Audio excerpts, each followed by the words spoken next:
Bonjour et bienvenue dans cette première vidéo.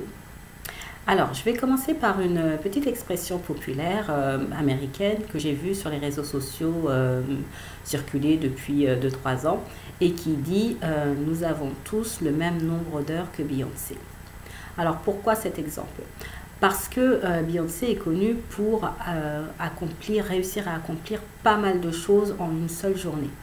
Alors bien sûr, vous allez me dire, oui, mais elle a une coach, elle a une assistante personnelle, elle a une armada d'employés derrière elle, ce qui est vrai, mais il n'empêche qu'elle arrive à faire quand même pas mal de choses, sachant qu'elle a 24 heures dans une journée, tout comme vous, tout comme moi, et cela ne va pas changer que vous soyez une femme au foyer, que vous soyez une personne en train de monter son business, que vous soyez à la recherche d'un emploi, un artiste.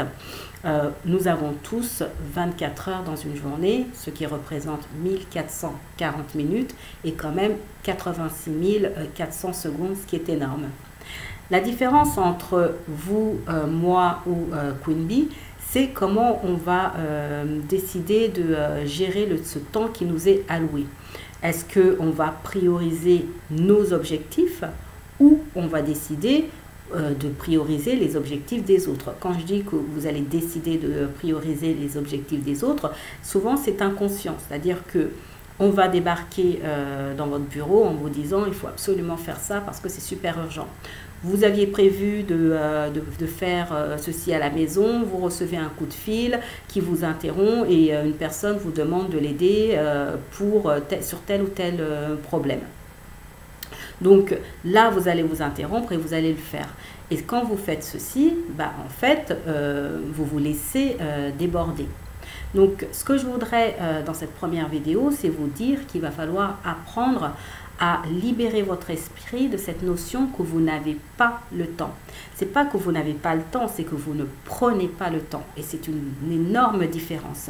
Dire je n'ai pas eu le temps d'appeler telle personne ou d'aller voir telle personne, ce n'est pas que vous n'avez pas eu le temps, c'est que vous avez fait un choix. Vous n'avez pas pris le temps d'appeler cette personne ou de passer la voir.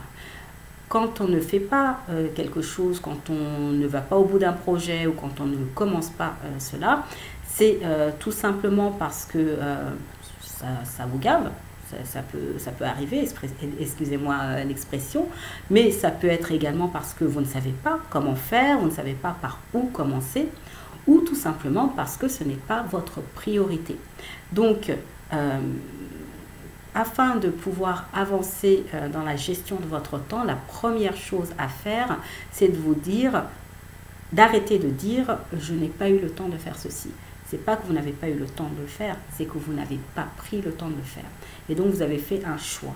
Et ce choix, il est peut-être inconscient, mais vous avez fait un choix. Vous avez fait le choix, par exemple, de regarder cette vidéo, ou vous avez fait le choix d'aller sur les réseaux sociaux, ou plutôt d'éteindre votre téléphone et de travailler sur la tâche que vous avez à faire, mais vous avez pris, donc là, vous avez pris le temps. Donc dans les prochaines vidéos, je vais parler de comment faire pour structurer votre temps, votre journée, comment faire une bonne to-do list et s'y tenir, également gérer les urgences et ce qui est important, et apprendre également à gérer les interruptions que vous allez avoir tout au long de la journée. Donc je vous dis à très bientôt pour la prochaine vidéo. Au revoir.